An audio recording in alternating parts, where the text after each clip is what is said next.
Boa noite, queridos. É tão gostoso quando a igreja pode estar cumprindo as ordenanças que o Senhor Jesus Cristo deixou para a sua igreja. E nesse dia nós tivemos esse privilégio de já vermos batismos acontecendo. Agora teremos um momento de pregação da palavra e depois a celebração da ceia do Senhor. Quem aqui não gosta de ser convidado para comer um sushi na casa dos amigos, para alguma festa de casamento, para alguma escalada de montanha? Talvez alguns gostem, mas talvez alguns recusem esses convites.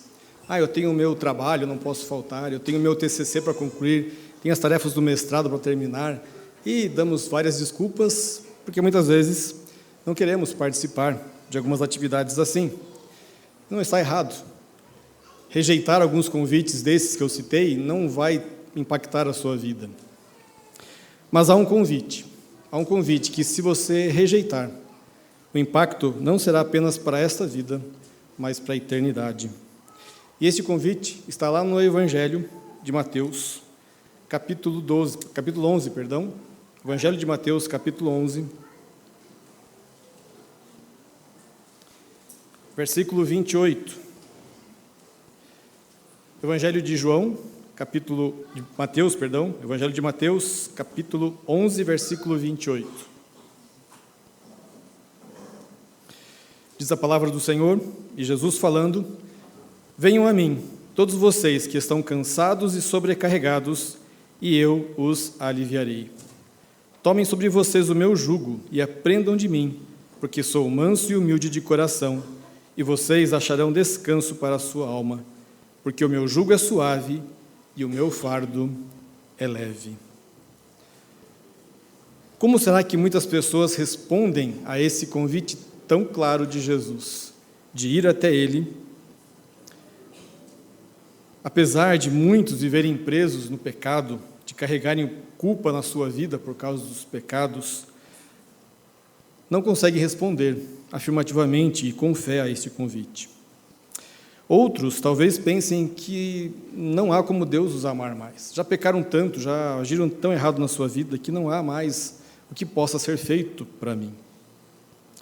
Mas eu quero dizer que é justamente para pessoas assim que esse convite é feito.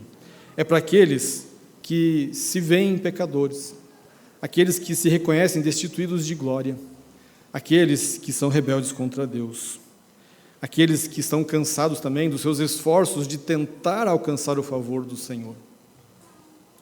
Os versos que nós lemos aqui, eles são encorajamento para muitos cristãos já por mais de 2000 anos, para aqueles que reconhecem que diante de Deus não tem capacidade ou condição alguma de estar, a não ser por meio de Cristo Jesus.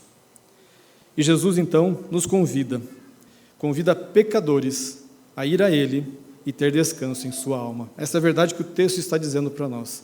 Jesus, Ele convida os pecadores a ir a Ele para ter descanso em sua alma.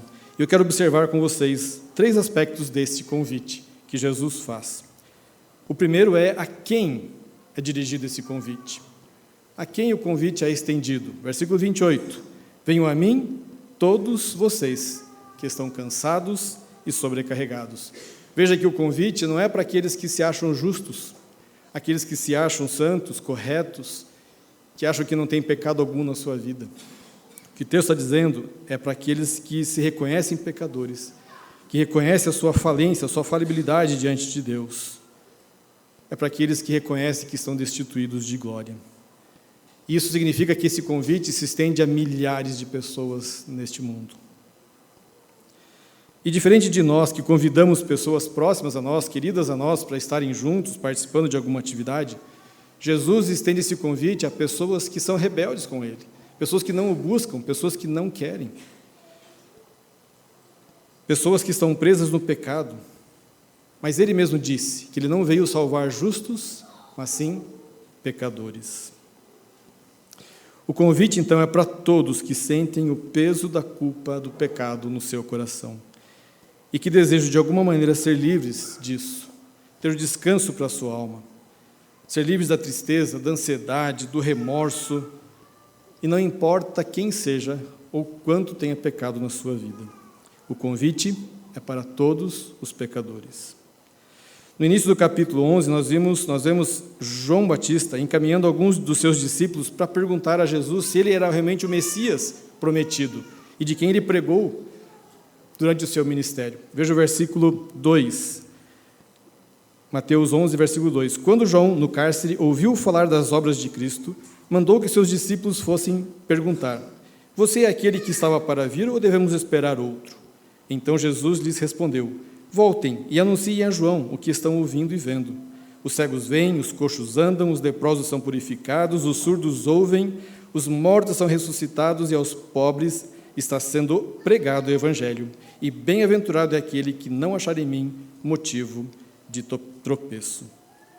E depois, então, de Jesus responder a esse questionamento dos discípulos de João, usando o texto de Isaías 35 para mostrar que as obras que ele realizava eram as obras que o Messias realizaria, daquele a quem João Batista anunciou anos antes, Jesus repreende aquelas pessoas que ouviram a mensagem de João e rejeitaram a mensagem dele de arrependimento para a entrada no reino. Veja o versículo 16. Mas a quem compararei essa geração? É semelhante a meninos que, sentados nas praças, gritam aos companheiros: Nós tocamos flautas, mas vocês não dançaram. Entoamos lamentações, mas vocês não prantearam. Pois veio João, que não comia nem bebia, e as pessoas diziam: Ele tem demônio. Veio o Filho do Homem, comendo e bebendo, e as pessoas dizem: Eis aí um glutão e bebedor de vinho, amigo de publicanos e pecadores. Mas a sabedoria é justificada por suas obras.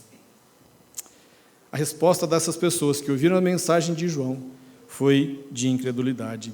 E pior, além deles não darem ouvidos à mensagem de João Batista, que era um homem simples, que vivia no deserto, pregando a mensagem de arrependimento, aquelas pessoas também não davam ouvidos à mensagem de Jesus, que vivia entre as pessoas, que vivia nas cidades, participando da vida comum deles, pregando o mesmo evangelho de arrependimento. E a gravidade, então, da rejeição dessa mensagem é tão grande que Jesus compara as cidades gentias de Tiro e Sidom, que não tiveram o privilégio de ter pregadores do evangelho no meio deles, como João Batista e Jesus. Veja o versículo 20. Então Jesus começou a repreender as cidades nas quais ele tinha feito muitos milagres, pelo fato de não terem se arrependido. Ai de você, Corazim! Ai de você, Betsaida! Porque se em Tiro e em Sidom se tivessem operado os milagres que foram feitos em vocês, há muito elas teriam se arrependido com pano de saco e cinzas. Mas eu digo a vocês que no dia do juízo haverá menos rigor para Tiro e Sidom do que para vocês. E você, Cafarnaum, pensa que será elevada até o céu? Será jogada no inferno, porque se em Sodoma tivessem operado milagres que foram feitos em você, ela teria permanecido até o dia de hoje. Mas eu digo a vocês que no dia do juízo haverá menos rigor para a terra de Sodoma do que para vocês. Rejeitaram também a mensagem de Jesus Cristo. Não deram ouvidos à mensagem que ele pregava, não deram ouvidos ao convite que ele faz aos pecadores. E Jesus afirma então que se aquela mensagem tivesse sido pregada naquela cidade de gentias, e nós temos relatos bíblicos que mostram que pessoas ouviram o evangelho naquelas cidades e foram salvas, se eles tivessem tido a oportunidade que os judeus tinham de ter o Messias no meio deles, eles teriam se arrependido. E ele cita inclusive a cidade de Sodoma. O convite de Jesus, então, é para você que está aqui hoje e não creu em Cristo Jesus como seu Senhor e Salvador. Para você que sente o peso da culpa do seu pecado e que tem buscado alívio, talvez, em outros deuses, outros ídolos, que não o Senhor Jesus Cristo. Ídolos que nunca vão te satisfazer, porque o ídolo nunca tem esse propósito de te dar satisfação. Ele quer sempre tirar de você algo. E os ídolos podem ser pessoas queridas que você tem e você coloca no lugar de Deus. Pode ser bens, pode ser prazeres. Tudo que você coloca no lugar de Deus na sua vida se torna um ídolo para você. E Ele nunca vai te dar o que Ele promete. Ele sempre vai te dar tristeza, te dar desânimo, te dar remorsos e tudo mais de ruim na sua vida.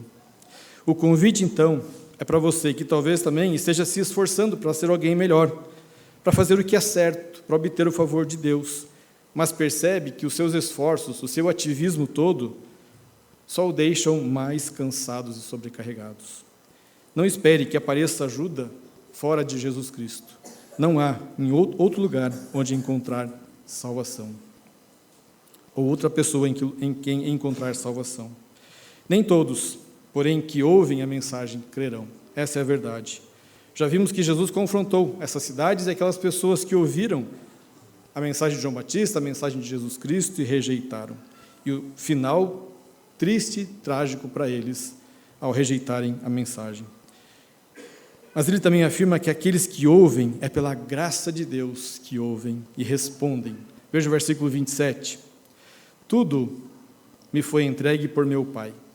Ninguém conhece o Filho a não ser o Pai, e ninguém conhece o Pai a não ser o Filho e aquele a quem o Filho o quiser revelar. Mas lá em João 17, versículo 2, Jesus fala que ele dá a vida eterna àqueles que o Pai escolheu. E a vida eterna é esta: conhecer a Deus e ao seu Filho. Esse é o privilégio de você já desfrutar da vida eterna, crendo em Cristo Jesus como seu Salvador. Você já começa a desfrutar dessa vida eterna prometida por Deus. Esse conhecimento de Deus e do seu Filho, da obra que Ele realizou em nosso lugar por causa do nosso pecado. Então, aqueles que o Filho quer revelar, aqueles que o Pai escolheu e deu ao Filho, Ele vai revelar quem é o Pai e o seu plano de salvação. Aceitarão, então, o convite aqueles a quem o Pai escolheu, e farão isso não com base em sabedoria, mas em uma reverente humildade e submissão. Versículos 25. Por aquele tempo, Jesus exclamou: graças te dou, ó Pai, Senhor do céu e da terra, porque escondeste essas coisas dos sábios e instruídos, e as revelastes aos pequeninos. Sim, ó Pai, porque assim foi do teu agrado. O Evangelho é loucura para o mundo. O Evangelho de que Deus precisou se fazer um de nós para morrer por causa dos nossos pecados, para o mundo é loucura. Então não há sabedoria que me torne pronto para aceitar o Evangelho de Cristo Jesus. Se Deus não agir na minha vida, se Deus não agir no meu coração, mostrando que eu sou pecador, falido diante de Deus, e o meu destino é o inferno, eu não tenho como buscar em algum lugar, em alguma sabedoria, algum estudo, algo que me diga que eu possa ser salvo, a não ser que Deus haja na minha vida e me mostre. É aos pequeninos a quem Ele escolheu se revelar. E não é baseado, então, em sabedoria, mas na graça de Deus. Nós somos, como C.S. Lewis disse, somos criaturas perdidas, correndo atrás de álcool, sexo e ambições, desprezando a alegria infinita que se nos oferece como uma criança ignorante, que prefere continuar fazendo seus bolinhos de areia numa favela, porque não consegue imaginar o que significa um convite para passar as férias na praia. Contentamo-nos com muito pouco. Essa é a verdade do ser humano. O ser humano não consegue imaginar a grandeza da salvação em Cristo Jesus. E ele é como uma criança que fica ali, tem uma caixinha de areia em casa, acha suficiente aquilo por não conhecer a extensão de uma praia, a extensão da areia que há na praia do mar. Nós somos essas pessoas que muitas vezes não imaginamos o que é a eternidade com Deus e achamos que esse mundo, tudo que podemos viver aqui, é o que nós temos. E se pensamos assim, somos os mais infelizes dos homens. Mas a segunda razão deste convite: o que é oferecido no convite? Já vimos para quem o convite foi feito: para todos os pecadores, todos que se veem cansados e sobrecarregados. E o que é oferecido neste convite? Veja o versículo 28, parte B, e 29, parte B. Eu os aliviarei, e vocês acharão descanso para a sua alma. Eu os aliviarei, e vocês já acharão descanso para as suas almas. Precisamos lembrar o contexto que esse texto está inserido. Jesus conversava com judeus, falava com os judeus. E na literatura judaica, o jugo, ele representa a soma total das obrigações que a pessoa deve assumir, segundo o ensino dos rabinos. E nós sabemos também, pelo texto bíblico, que na interpretação dos rabinos, interpretação que eles faziam da lei de Deus, da Torá, eles não apenas alteravam o sentido, mas faziam acréscimos a ela, facilitando algumas coisas, dificultando outras. Com isso, o jugo deles punha sobre o povo um peso legalista totalmente sem fundamento, que nem eles conseguiam carregar.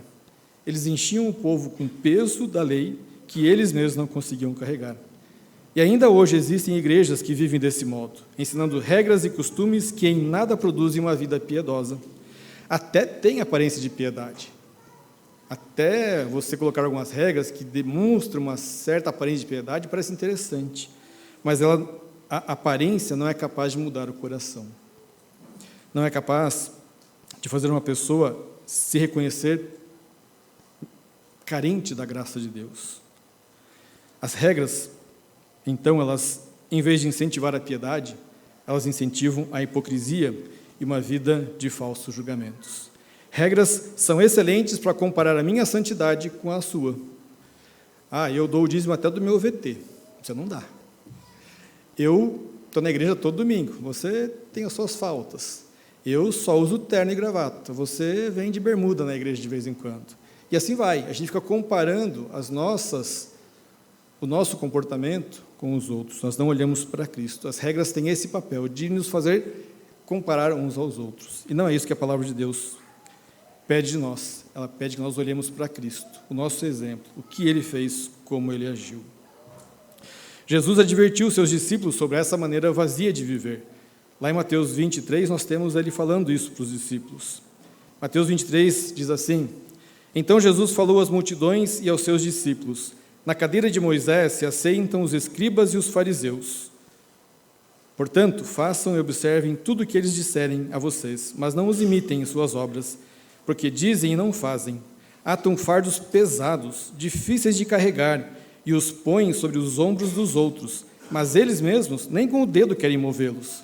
Praticam todas as suas obras a fim de serem vistos pelos outros, pois alargam seus filactérios e alongam as franjas de suas capas. Gostam do primeiro lugar nos banquetes, das primeiras cadeiras nas sinagogas, das saudações nas praças e de serem chamados de mestres. Este é o padrão legalista de muitos ainda nos nossos dias. E os mestres da lei ensinavam que a salvação era obtida estritamente por meio da obediência àquele volume enorme de regras que eles apresentavam ao povo. E Jesus chega trazendo uma mensagem totalmente diferente, totalmente em oposição a eles. Imagine então o desespero daqueles líderes diante de Jesus, ao ser confrontados eles mesmos com as suas atitudes, com o seu padrão de viver. Alguma semelhança nos nossos dias? Pessoas que impõem peso para outros, mas nem eles fazem, e o medo de que perder pessoas. O convite de Jesus, então, ele oferece a nós o descanso desse fardo de ter que fazer algo para ser aceitável diante de Deus, de ter que cumprir um checklist. Fiz isso, fiz aquilo. Tudo que precisava ser feito para a nossa salvação, Jesus Cristo realizou. Ele fez isso quando Ele assumiu o nosso lugar, quando Ele foi para a cruz no nosso lugar, quando Ele verteu o seu sangue por causa dos nossos pecados, e quando Ele morreu a morte que nós deveríamos morrer, para que então nós pudéssemos ter a justiça dEle imputada na nossa vida. A nós, queridos, nos falta glória. Romanos 3:23 diz que todos pecaram e carecem da glória de Deus. Esse carecem quer dizer, vocês estão destituídos de glória. A vocês falta glória. E Jesus veio para fazer isso que nós não tínhamos condições de fazer. Observe que Jesus não colocou nenhuma condição de ser atendida.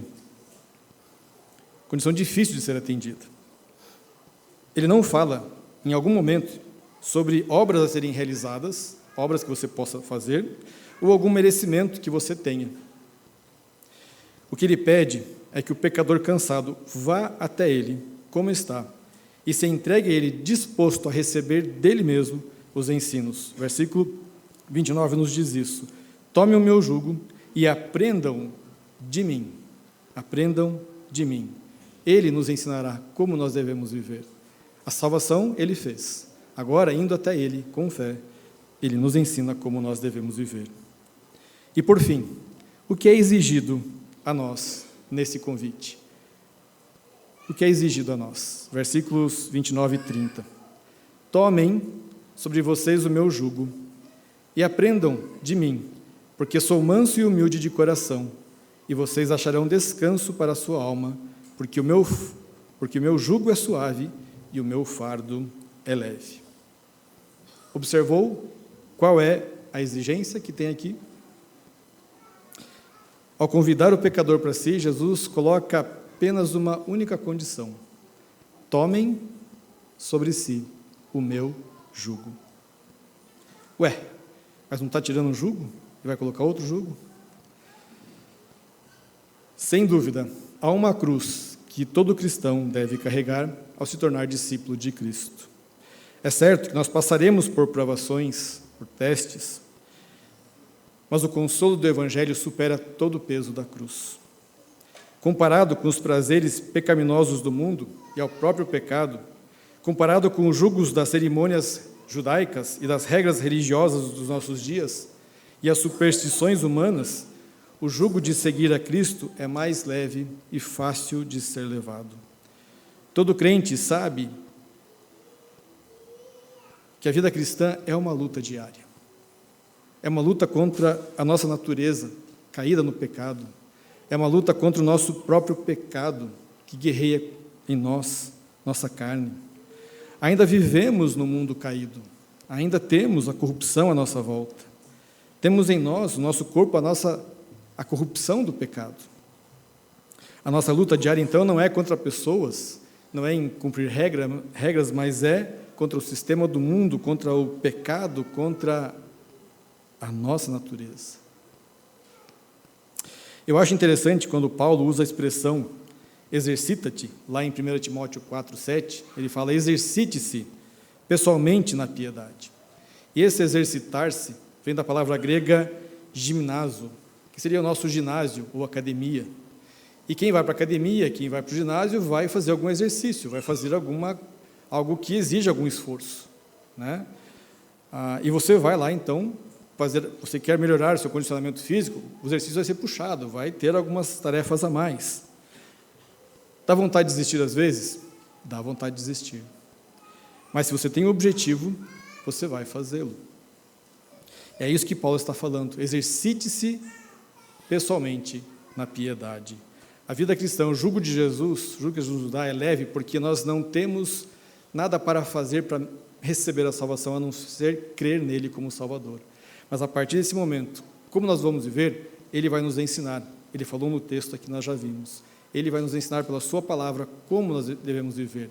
E aí, diante disso, nós temos então esse exercício diário de viver piedosamente, viver de uma maneira que honre ao Senhor, não ativamente, não no ativismo, mas no evangelismo, no testemunho da verdade, da graça de Deus. Tomar o jugo de Jesus, então, nesta vida, garante um final feliz. Pode ser com lutas muitas vezes, e provavelmente será, mas o final é glorioso. Diferente dos prazeres do pecado, diferente dos prazeres dos ídolos, o final com Cristo Jesus é glorioso. O jugo de Jesus é suave e leve, porque Ele fez tudo por nós, mas a nossa luta é contra a nossa natureza, e é uma luta que é grande. Não há pessoa que não lute em algum grau com o pecado na sua vida. E por isso precisamos de Cristo, precisamos do Evangelho todos os dias da nossa vida. Precisamos ler e meditar na Palavra de Deus. Nós precisamos desse alimento que nos fortalece. Precisamos da oração, precisamos da comunhão dos irmãos, precisamos ser confrontados muitas vezes, ser ensinados, ser advertidos, ser admoestados, ser encorajados. Observe que Jesus ele não engana os seus ouvintes, como os ídolos fazem, como Satanás faz. Jesus apresenta, ele fala, 2 vezes ele usa a palavra jugo aqui. Jesus não fala, vem para mim, vai dar tudo certo para você, tá? Tranquilo, fique de boa, vai dar tudo certo no final, você está resolvido.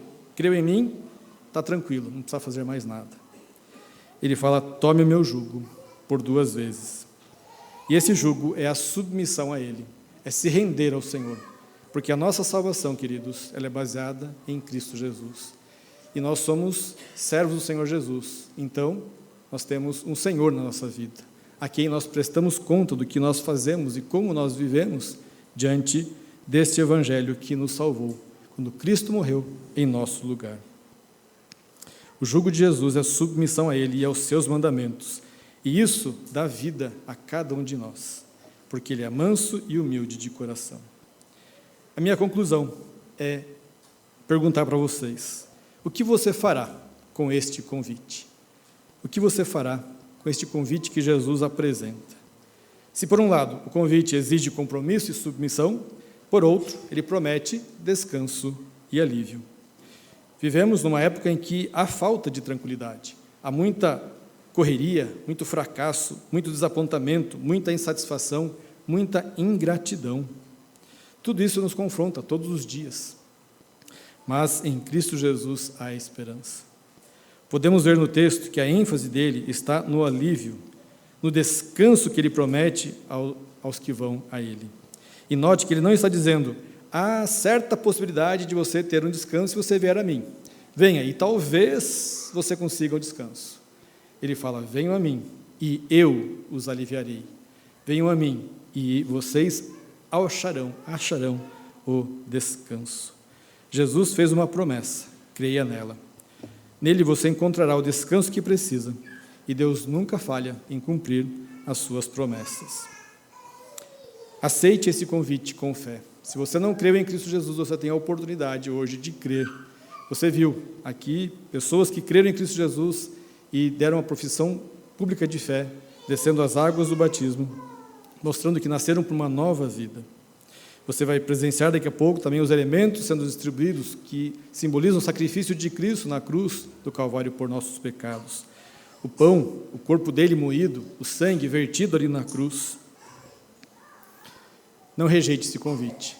Qualquer outro convite, por mais importante que possa ser, se você rejeitar, as implicações serão apenas para esta vida, se é que terão algumas implicações.